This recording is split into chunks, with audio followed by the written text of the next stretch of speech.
بسم الله الرحمن الرحيم. إنا عرضنا الأمانة على السماوات والأرض والجبال فأبين أن يحملنها وأشفقن منها وحملها الإنسان إنه كان ظلوما جهولا. السلام عليكم ورحمة الله وبركاته. إن الحمد لله نحمده ونستعينه ونستغفره ونعوذ بالله من شرور أنفسنا ومن سيئات أعمالنا. من يهده الله فلا مضل له ومن يضلل فلا هادي له، وأشهد أن لا إله إلا الله وحده لا شريك له، وأشهد أن محمدا عبده ورسوله صلى الله عليه وعلى آله وأصحابه والتابعين وتابع التابعين ومن تبعهم بإحسان إلى يوم الدين. يا أيها الذين آمنوا اتقوا الله حق تقاته ولا تموتن إلا وأنتم مسلمون. يا أيها الناس اتقوا ربكم الذي خلقكم من نفس واحدة وخلق منها زوجها وبث منهما رجالا كثيرا ونساء، واتقوا الله الذي تساءلون به والأرحام إن الله كان عليكم رقيبا. يا أيها الذين آمنوا اتقوا الله وقولوا قولا سديدا يصلح لكم أعمالكم ويغفر لكم ذنوبكم، ومن يطع الله ورسوله فقد فاز فوزا عظيما. أما بعد، فإن خير الحديث كتاب الله، وخير الهدي هدي محمد صلى الله عليه وعلى آله وسلم، وشر الأمور محدثاتها، فإن كل محدثة بدعة وكل بدعة ضلالة وكل ضلالة في النار. Ikhwani fi din, a'azakumullah, kaum muslimin yang saya hormati. Masih kita membaca kisah hadis al-ifk, hadis tentang berita dusta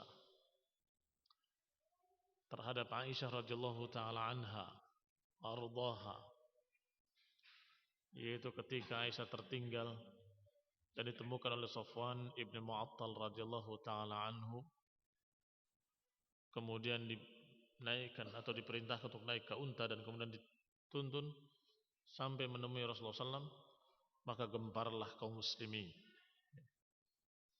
dan menuduh Aisyah dengan Safwan ibn Mu'attal dengan tuduhan-tuduhan yang tanpa bukti sama sekali. Ikhwani fid din, a'azakumullah, kaum muslimin yang saya hormati, demikian keadaannya sangat parah karena tidak bisa dibuktikan kebenarannya, demikian pula tidak bisa dibuktikan kebebasannya.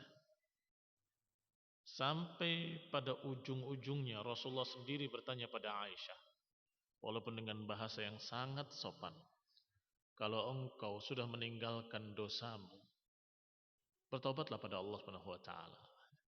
Yang maknanya kamu berbuat dosa kemudian kamu sudah meninggalkan. Langsung dengan husnudzon. Kalau kamu sudah meninggalkan perbuatan jelekmu, perbuatan salahmu, maka bertobatlah pada Allah taala. Maka Aisyah pun semakin tertekan karena Rasulullah sendiri mempertanyakan.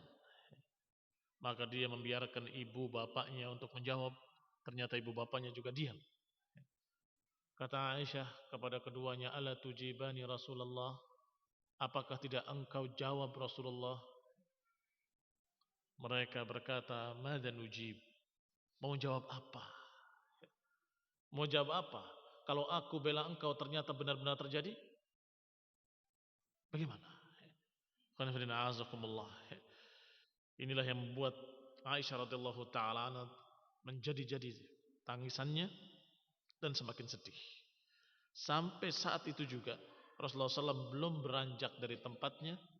Tiba-tiba Rasulullah SAW tertunduk dan kemudian ghusyiya alaih, seperti tidak sadarkan diri.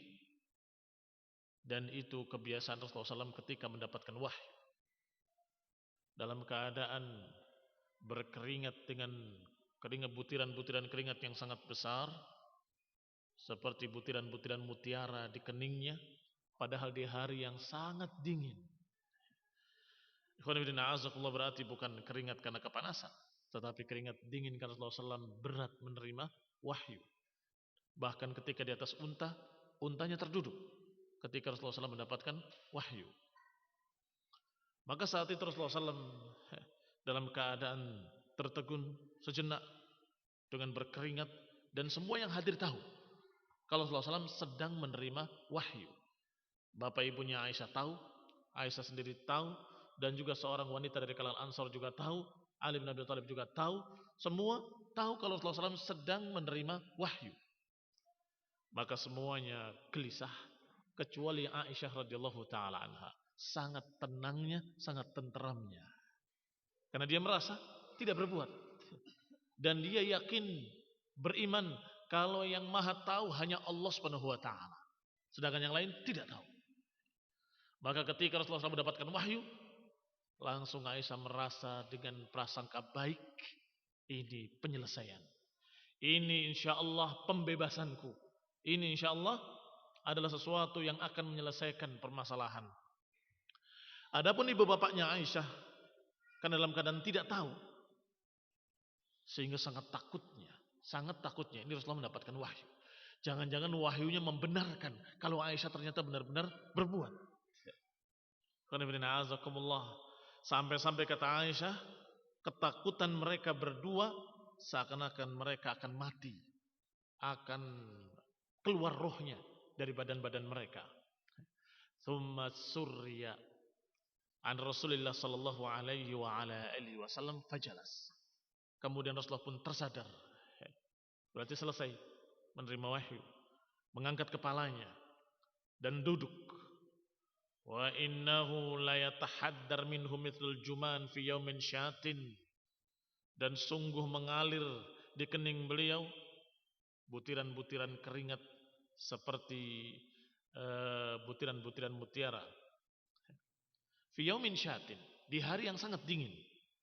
Faja'ala yamsahil 'araq an jabinihi wa yaqul. Maka beliau pun mengusap keringatnya di keningnya, kemudian berkata, absyiri ya Aisyah, bergembiralah engkau wahai Aisyah, faqad anzalallahu bara'atak, sungguh demi Allah Allah telah menurunkan untukmu pembebasanmu. Qultu, aku katakan, bihamdillah, segala puji bagi Allah Subhanahu wa taala. Thumma kharaja ila an-nasi fa khatabahum.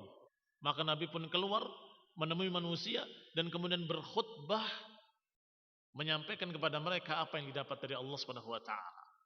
Wa tala 'alaihim ma anzalallahu 'alaihi minal Qur'an. Maka Nabi pun membacakan kepada mereka apa yang Allah turunkan dari ayat-ayat Al-Qur'an dalam masalah itu. Tsumma amara bi Mistah ibni Utsatsah.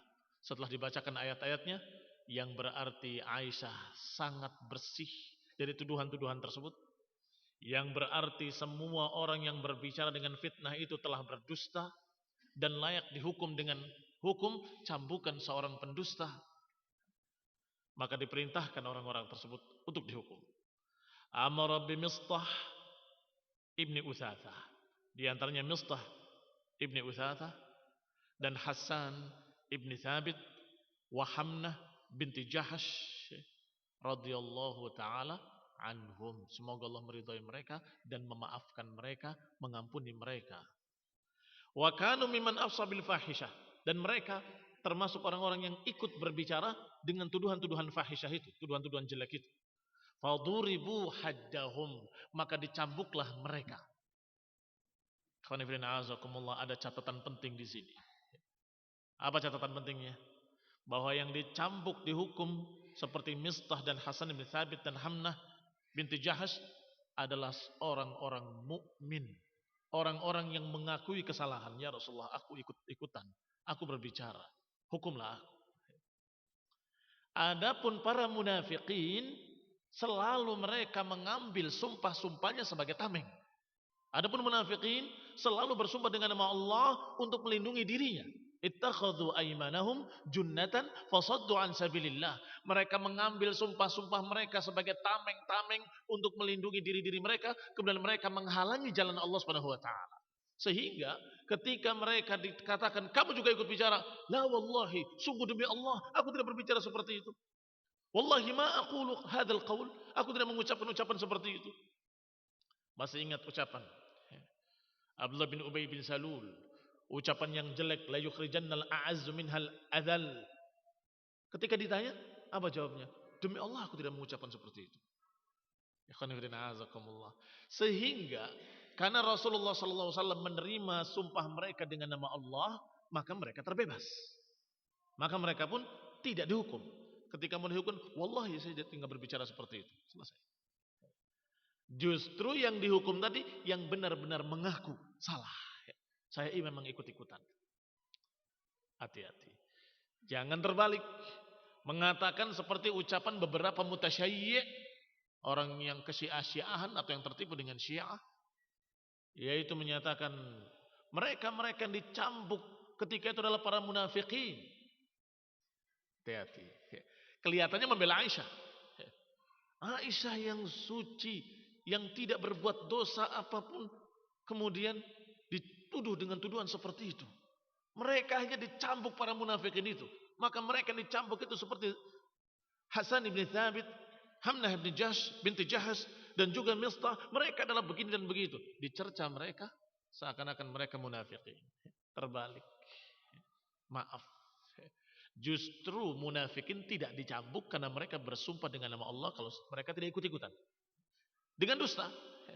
Nanti yaumul qiyamah mereka akan dibalas oleh Allah Subhanahu wa taala.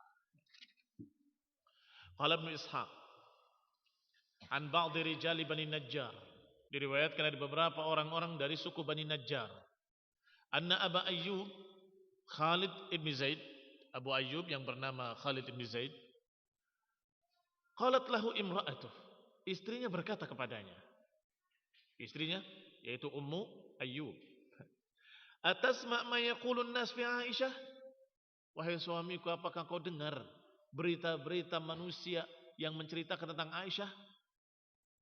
Qala bala, kata Abu Ayyub, iya, aku dengar. Wa dzalikal kadzib, itu adalah kedustaan. Akunti ya Ummu Ayyub fa'ilah? Engkau, wahai istriku, wahai Ummu Ayyub, apakah kau ikut-ikutan berbicara seperti itu? Qalat wallahi ma kuntu li af'alah. Sungguh demi Allah, aku tidak mungkin melakukannya. Maka kata suaminya, fa Aisyah wallahi khairun mink. Aisyah demi Allah lebih baik dari kamu, wahai istri. Kepada istrinya mengatakan Aisyah lebih baik daripada kamu. Ya, ini jangan ikut-ikutan membicarakan Aisyah. Sungguh Aisyah lebih baik daripada kamu. Qalat falamma nazala al-Qur'an dzakara man qala min ahli al-fahishati ma qala min ahli al-ifki faqala ta'ala. Maka qalat Aisyah menceritakan kembali. Ketika Al-Quran sudah turun, dzakara man qala min ahli al-fahishati ma qala. Allah sebutkan ucapan orang-orang yang berbicara dengan kejelekan-kejelekan. Apa yang mereka ucapkan? Allah kisahkan. Ini min ahli al-ifk. Ini ucapannya para ahlul ifki, para mereka-mereka yang ikut mengucapkan berita dusta. Maka Allah katakan dalam ayatnya, innal ladzina ja'u bil ifki usbatun minkum. Sesungguhnya mereka-mereka yang mendatangkan berita dusta itu hanya sebagian kalian. La tahsabuhu syarran lakum bal huwa khairun lakum. Jangan kalian kira kalau itu jelek buat kalian, bahkan itu baik buat kalian. Yakni kalian di sini adalah Rasulullah SAW dan keluarganya, para istri-istri Nabi. Jangan dikira bahwa fitnah terhadap Aisyah ini adalah kejelekan buat kalian, tidak. Justru khairun lakum, lebih baik buat kalian. Likulli imri'in minhum maktasaba minal ithim Adapun masing-masing dari mereka yang ikut-ikutan, masing-masing mendapatkan dosanya. Walladzi tawalla kibrahu minhum lahu adzabun adzim, dan yang ikut andil terbesar maka mereka mendapatkan azab yang besar. Khonifidina azakumullah. Di antaranya disebutkan adalah Abdullah bin Ubay ibn Salul. Sedangkan di sini disebutkan dzalika Hasan ibn Thabit wa ashabuhu alladziina qalu maqal. Laula id sami'tumuhu, kalau saja kalian itu mendengar berita itu, dhannal mu'minuna wal mu'minat, kemudian orang beriman laki-laki dan perempuan kemudian menduga dengan dugaan-dugaan yang baik, dhanna bi anfusihim khaira, mau mereka berprasangka dengan prasangka baik, maka itu lebih bagus buat mereka. Yani kalau saja mereka dengar berita itu langsung menolak dan berkata, enggak mungkin. Aisyah, aku kenal, dia orang baik. Sofwan ibn Mu'attal, aku kenal, dia orang baik. Kalau saja mu'minun wal mu'minat yadhunnuna bi anfusihim khaira, kalau saja mereka berprasangka pada diri mereka dengan prasangka-prasangka yang baik, maka mereka akan selamat. Maksudnya, cobalah kalau mereka bersikap seperti sikapnya Abu Ayyub dan Ummu Ayyub. Engkau dengar berita tentang Aisyah? Aku dengar, tapi itu berita dusta. Apakah engkau ikut-ikutan? Tidak, demi Allah. Enggak mungkin aku mengatakan seperti itu terhadap Aisyah. Ini khonibina azakumullah, orang-orang mukmin dan mukminah yang berprasangka baik. Tsumma qala ittalaqawnahu bi alsinatikum wa taquluna bi afwahikum ma laysa lakum bihi ilm wa tahsabunahu hayyina wa huwa 'indallahi 'azim.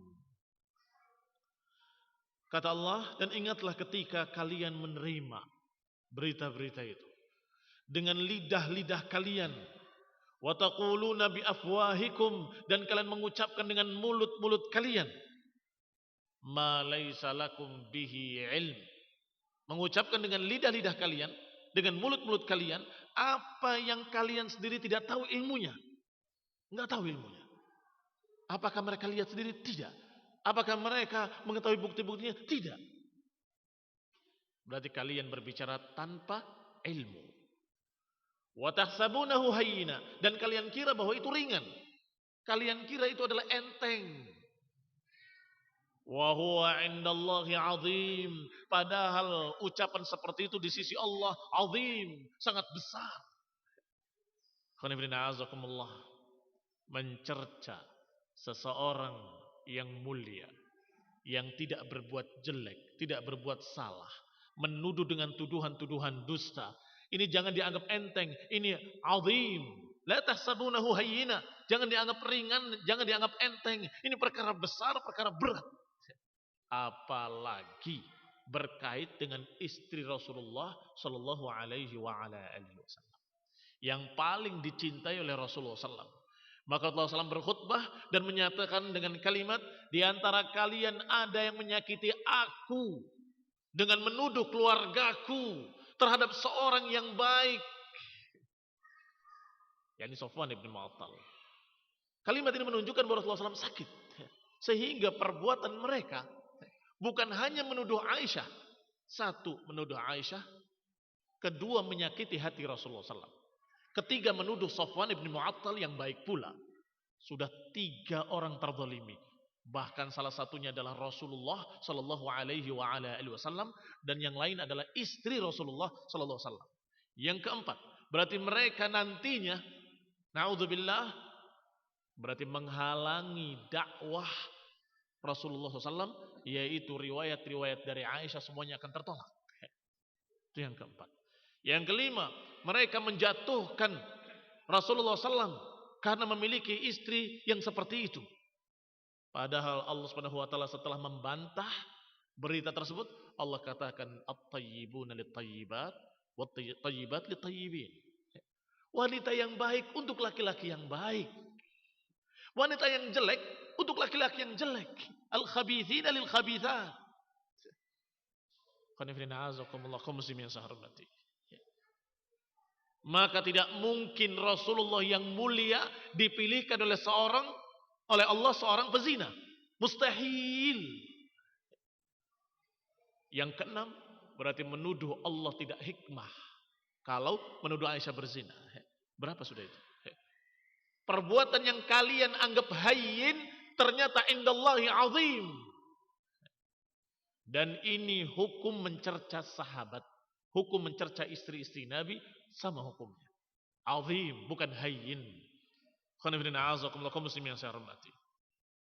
Falamma nazala hadhil ayah fi Aisyah radhiyallahu taala anha wa fi man qala laha maqal, ketika turun ayat ini terhadap Aisyah dan turun pula berita ucapan-ucapan mereka, apa yang mereka ucapkan, qala Abu Bakrin, berkata Abu Bakar, wa kana yunfiq ala Mistah liqarabatihi wa hajatihi. Abu Bakar berkata, dan beliau sudah terbiasa rutin memberikan infaknya kepada Mistah. Kenapa? Liqarabatihi wa hajatihi. Karena Mistah masih kerabatnya dan juga memang orang yang perlu dibantu. Setelah kejadian ini, Abu Bakar berkata, wallahi la unfiq ala Mistah syai'an abadan. Sungguh demi Allah, aku tidak akan lagi membantu, memberikan infaknya kepada Mistah selama-lamanya. Wala anfa'uhu binaf'in abadan. Dan aku tidak akan memberikan manfaat kepadanya selama-lamanya. Alladhi qala li Aisyah wa adkhala alaina. Yaitu orang yang berbicara dengan tuduhan kepada Aisyah dan memasukkan fitnah ke keluarga kami. Demikian kata Abu Bakar Siddiq radhiyallahu taala anhu. Qalat, Aisyah menceritakan lagi. Fa anzalallahu fi dzalik. Akhirnya Allah turunkan ayat itu untuk menegur Abu Bakar Siddiq radhiyallahu taala anhu. Wala ya'tali ulul fadli minkum was-sa'ati an yu'tu ulil qurba wal masakin wal muhajirin fi sabilillah. Janganlah orang-orang yang memiliki kelebihan harta dari kalian dan keluasan, jangan kalian menghalangi diri-dirinya untuk memberikan kebaikan kepada kerabat-kerabatnya, kepada orang miskin, kepada muhajirin fi sabilillah. Wal ya'fu wal yasfahu. Hendaklah memaafkan, hendaklah memaklumi. Ala tuhibbuna an yaghfirallahu lakum wallahu ghafurur rahim. Tidakkah kalian suka untuk diampuni oleh Allah Subhanahu wa taala? Wallahu ghafurur rahim, dan Allah Maha mengampun lagi Maha penyayang. Maka ketika turun ayat itu, apalagi ayat Allah Subhanahu wa taala yang lain menyatakan, la taj'alullaha 'urdatan liaymanikum an tabarru. Janganlah kalian membawa nama Allah untuk sumpah-sumpah kalian dalam menghalangi kebaikan. Yani Abu Bakar bersumpah dengan nama Allah, wallahi, tapi bersumpah dengan nama Allah untuk menghalangi kebaikan. Aku tidak akan memberikan infak lagi kepada dia selama-lamanya. La taj'alullah 'urdatan liaymanikum. Jangan jadikan nama Allah sebagai sumpah-sumpah kalian dalam menghalangi kebaikan. Dalam menghalangi satu kebaikan. Jangan. Maka ketika ayat ini turun sampai pada kalimat, apakah kalian tidak ingin Allah mengampuni kalian? Maka Abu Bakar langsung menjawab. As-Siddiq, seorang yang langsung percaya sami'na wa ata'na, maka dia berkata, bala wallahi, inni la uhibbu an yaghfirallahu li. Sungguh demi Allah, aku ingin diampuni oleh Allah Subhanahu wa taala. Ketika ayatnya mengatakan, ala tuhibbuna an yaghfirallahu lakum, tidakkah kalian suka untuk diampuni oleh Allah? Maka Abu Bakar menjawab, sungguh demi Allah, aku suka untuk diampuni. Aku ingin untuk diampuni oleh Allah Subhanahu wa taala. Faraja'a ila Mistah, maka dia kembali kepada Mistah dan memberikan kembali infaknya sebagaimana biasanya.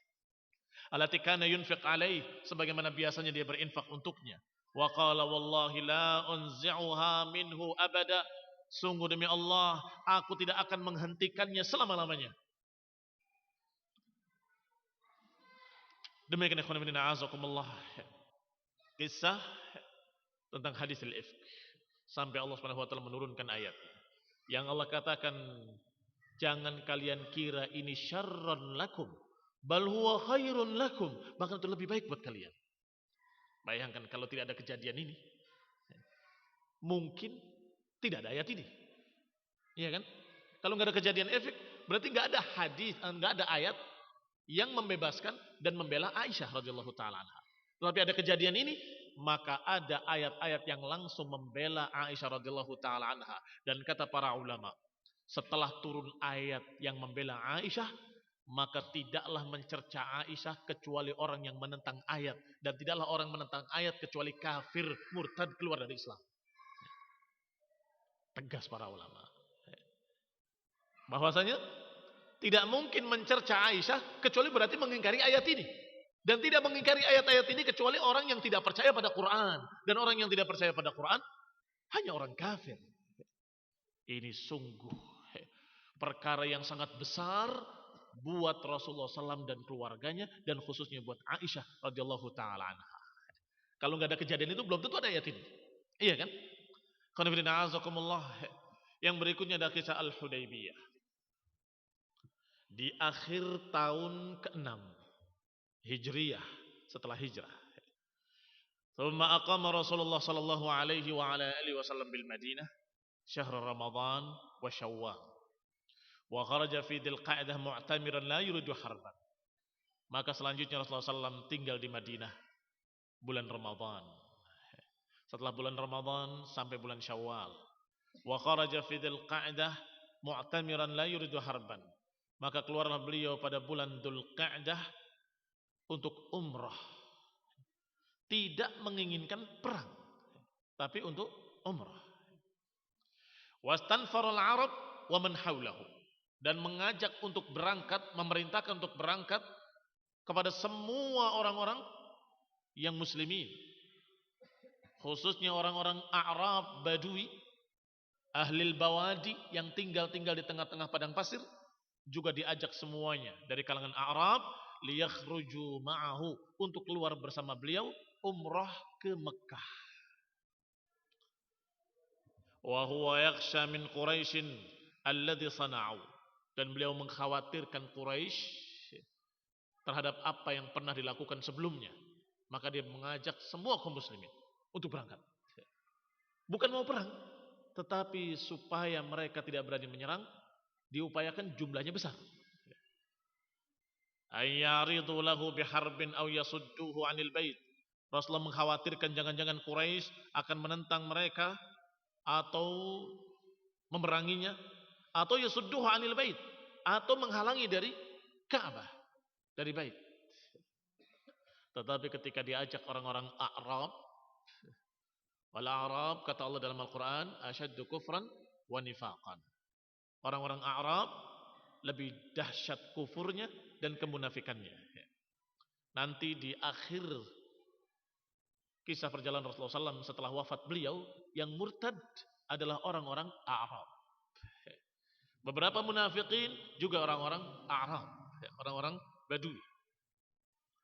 Ketika diajak oleh Rasulullah SAW untuk berangkat, fa'abta alaihi katsirun minal A'rab, maka sebagian besar orang-orang A'rab menolak diajak oleh Rasulullah SAW ke Mekah. Wa kharaja Rasulullah sallallahu alaihi wa ala alihi wasallam biman ma'ahu minal muhajirin, maka berangkatlah Rasulullah SAW hanya dengan siapa yang bersamanya dari kalangan muhajirin dan dari kalangan ansar, dan man lahiqan bihi minal arab, dan siapa yang bergabung bersamanya dari kalangan Arab. Hanya kurang lebih 700 orang saja. Wasaqa ma'ahul hadiyah, maka Nabi membawa sembelihan-sembelihan untuk dijadikan sebagai kurban nanti di sana. Wa ahrama bil umrah, dan beliau berihram untuk umrah. Liya'manan nas min harbihi, berihram untuk umrah berarti berniat untuk umrah. Kalau niat untuk umrah sudah memakai pakaian ihram, sudah mengikuti aturan ihram, sudah dilarang dengan larangan-larangan pada larangan ihram. Apa saja yang dilarang dalam ihram? Tidak boleh berburu, apalagi berperang. Tidak boleh berburu, tidak boleh berperang, nggak boleh memakai minyak wangi, dan seterusnya. Pakaiannya juga khusus, hanya 2 kain saja yang disarungkan dan yang diselendangkan.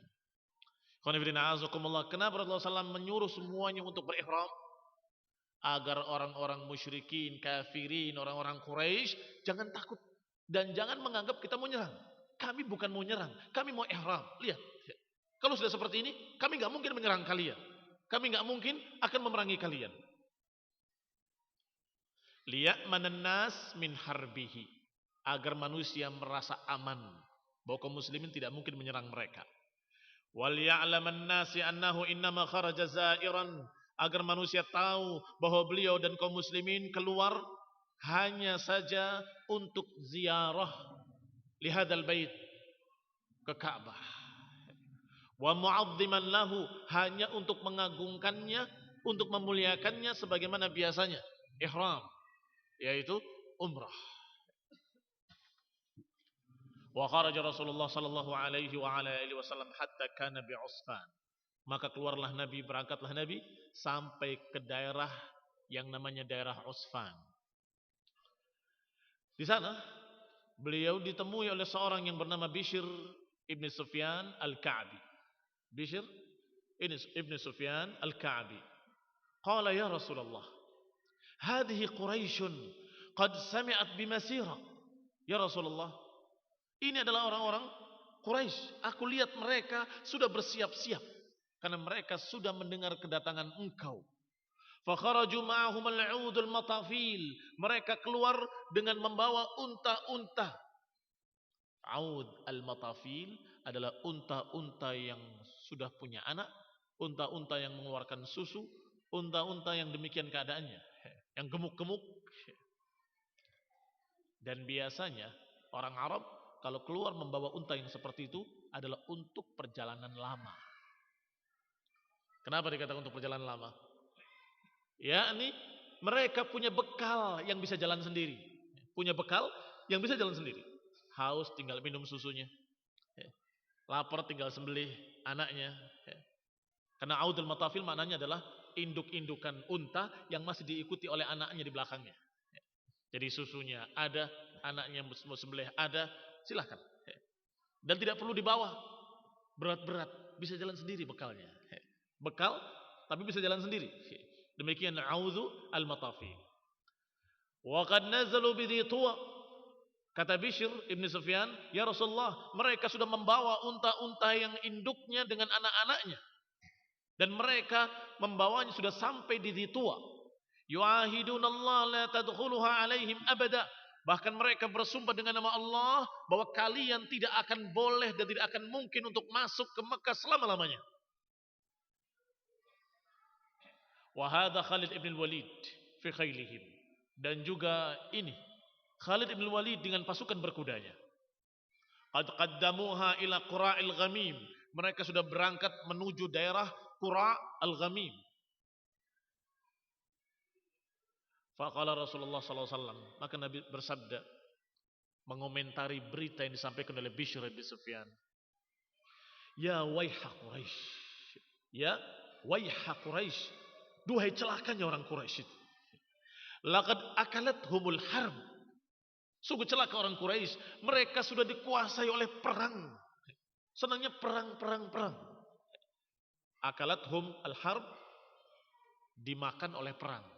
yakni dikuasai oleh perang. Madza alaihim law khalau baini wa baina sairil Arab. Kenapa sih kalau mereka membiarkan aku dengan orang Arab? Biarkan. Fa inhum asabuni kana dzalikal ladzi aradu.